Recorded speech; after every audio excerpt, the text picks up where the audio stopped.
We are back with a new question on nature of roots. Quadratic equation मध्ये nature of रूट्सचा प्रश्न नाही केला तर काय केलं, सगळ्यात महत्त्वाचा प्रश्न. ठीक आहे, तर नेचर ऑफ रूट्स मध्ये 3 इम्पॉर्टंट नेचर्स आहेत या रूट्सचे. बघा, पहिली कंडिशन असते, पहिली दुसरी तिसरी अशी काही अनुक्रमिका नाहीये, it is just a sequence. B square minus 4ac equal to 0. तर b square minus 4ac equal to 0 असेल, आपण काय म्हणायचं, roots are real and equal. जर b square minus 4ac greater than 0 असेल तर आपण म्हणायचं roots are real and unequal. आणि जर b square minus 4ac less than 0 असेल तर रूट्स आर नॉट रिअल.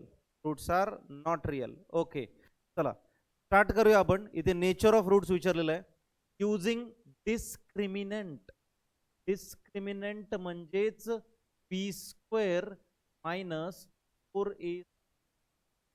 हे लोक तुम्हाला, ते पालकांना एक गोष्ट एकदम क्लिअर माहीत असते, प्रश्न फिरवून विचारतात. हाच तो फिरवून विचारण्याचा प्रकार आहे. लोकांना शेवटपर्यंत कळत नाही डिस्क्रिमिनंट म्हणजे काय होता. जर हा शब्द दिला नसता ना, तुम्ही बरोबर सोडत असता. पण बिकॉज हा शब्द दिलाय, तुम्हाला असं वाटतं की यार आता ह्यात काय वेगळं करायचं काय. काहीच वेगळं करायचं नाही. तीच मेथड आहे पारंपरिक बी स्क्वेअर मायनस 4ac. सुरुवात करूया. चला, comparing the given equation. Comparing the given equation. कोणासोबत कम्पेअर करायचं रे? ax square plus bx plus c equal to 0. चला, एक्स स्क्वेअरच्या जागी या ठिकाणी कोण आहे? M square. त्याच्या बाजूला काय नाही म्हटल्यावर काय असते? ए ची किंमत काय झाली? 1. a is equal to 1. B ची किंमत सांगा चला पटापट. 2. बी ची किंमत 2 आणि सी ची किंमत 9. चला फाइंड करूया. बी स्क्वेअर मायनस 4ac म्हणजेच डिस्क्रिमिनंट. बी चा स्क्वेअर म्हणजे कोणाचा स्क्वेअर? 2 चा स्क्वेअर. मायनस 4 इंटू ए इंटू सी. ए म्हणजे 1 आणि सी म्हणजे 9. 2 चा स्क्वेअर 4. समजतं ना सगळ्यांना? डाऊट आहे कोणाला? येस. 4 9 जा 36. 4 minus 36 minus 32. 4 minus 36 is minus 32. Doubt? No doubt.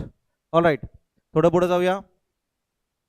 आता बी स्क्वेअर मायनस 4ac ची किंमत मिळाली मायनस 32. निगेटिव्ह 32 हा शून्यापेक्षा छोटा आहे की मोठा आहे? छोटा आहे. काय लिहिलं पाहिजे इथे? हे बघा, इथे लिहितोय मी minus 32 is always less than 0. बरोबर आहे? 0 मोठा आहे की नाही? 0 मोठा आहे, मायनस 32 छोटा आहे. याचा अर्थ b square minus 4ac is less than 0. B square minus 4ac is less than 0. जर लेस देन 0 असेल तर काय कंडिशन असते रे? Roots are not real. Roots are not real. त्याचं the roots are not real. Do it very fast, लवकर करा.